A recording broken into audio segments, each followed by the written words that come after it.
Good morning. Welcome to the forecast discussion for April 10th, 2012. It is a very comfortable morning with temperatures already slightly above normal, ranging from the mid to upper 40s, even a few lower 50s over southern New Jersey.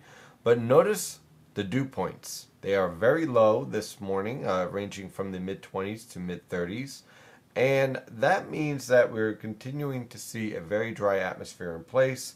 And that is causing a lot of problems when it comes to fire danger. We have a lot of red flag warnings out, even though winds are significantly lower than what they were yesterday, ranging from 5 to 10 miles per hour.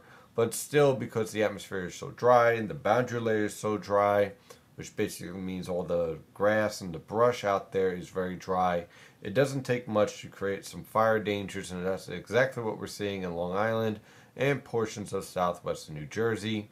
Unfortunately, this fire danger is not ending anytime soon. But there is a threat for a few isolated showers. Now, when we take a look at the surface map, you can see here's our upper level low and the surface reflection of that upper level low sitting right around Quebec.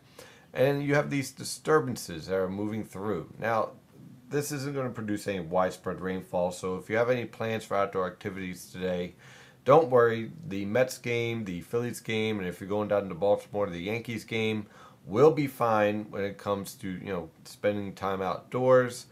Again, it could be an isolated shower, but this is a brief shower, and with all the dry air in place, they really won't be all that impressive.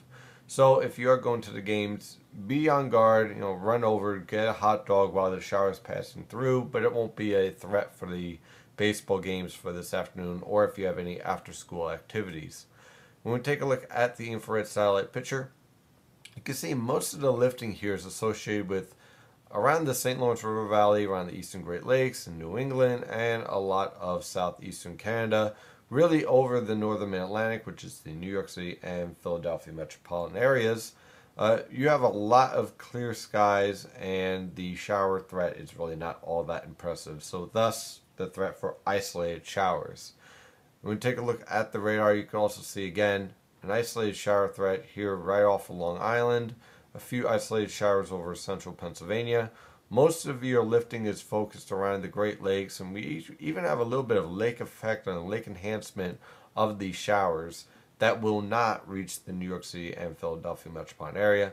And some of this right here is actually the smoke from the wildfires that have developed in portions of Burlington County and also around Long Island. So really, we're not really dealing with any type of major rainfall event, and certainly nothing that would quell the fire danger that we're dealing with now. Unfortunately, I think it's actually going to get worse. When we take a look at the latest model guidance from the Penn State EWAL website using the European model guidance, you can see we have our trough in place in our upper level low, and we have these disturbances rotating through this evening with a few isolated showers. You can see we're a little bit cooler at 850 millibars, thus our temperatures are more in line with near normal, ranging anywhere from the mid 50s to lower 60s. Nothing too significant as far as the temperature departures here. Moving in towards Wednesday, we still continue to see a threat for a few isolated showers, but notice again, the trough now is right over the northern Mid-Atlantic, and what that basically means is that these disturbances moving through are weakening as they do so, and the showers will be rather disorganized. Again, no significant rainfall event whatsoever. And then for Thursday, the trough moves off the coast, and that means we're on the backside of the trough, which means that disturbances are collapsing as they approach the northern Mid-Atlantic. Again, an isolated shower here or there, but nothing significant, no significant rainfall events. And quite frankly, by Thursday evening, most locations will be completely dry. This weekend, though, looks pretty interesting.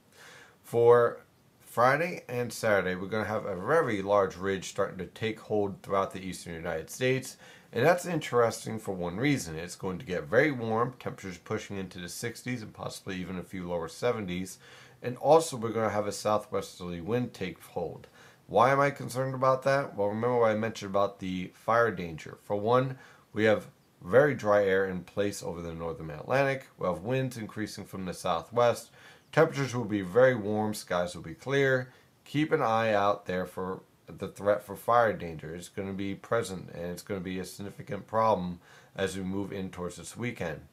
By Sunday, another disturbance will move through, this time in the form of a warm front, with a few scattered showers in the early morning hours, but then that clears out. And Sunday, most locations will range from the upper 60s to mid 70s for highs, setting up a very pleasant, very pleasant weather pattern for Sunday, but also look out for it to being very windy on Sunday as well, with winds from the southwest anywhere from 10 to 20 miles per hour.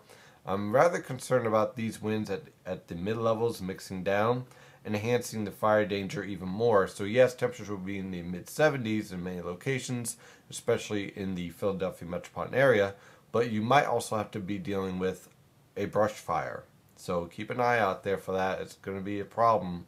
If you're camping or you're doing any outdoor activities, please use caution if you're using a fire. As we head into the early portions of next week, that ridge remains in place.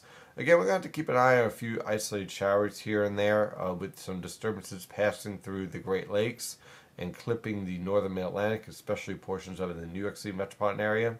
But I don't see any major rainstorm here whatsoever. Now, looking at the extended forecast, we do have a disturbance here that we're going to keep an eye on. I think this is a bit overdone, and the progressive nature of the Pacific pattern here, with troughs continuing to cut into the west coast, suggests that not only do we remain warm, but this trough here likely gets cut off, and the moisture advection with it is probably going to be more limited than what we're seeing on the European guidance right now.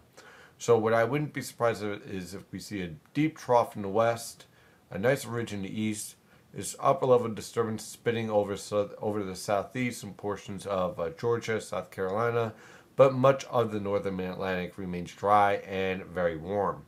That's going to be something to keep an eye on towards the end of next week. That is the forecast discussion for today. Of course, I'm your meteorologist, Stephen DiMartino.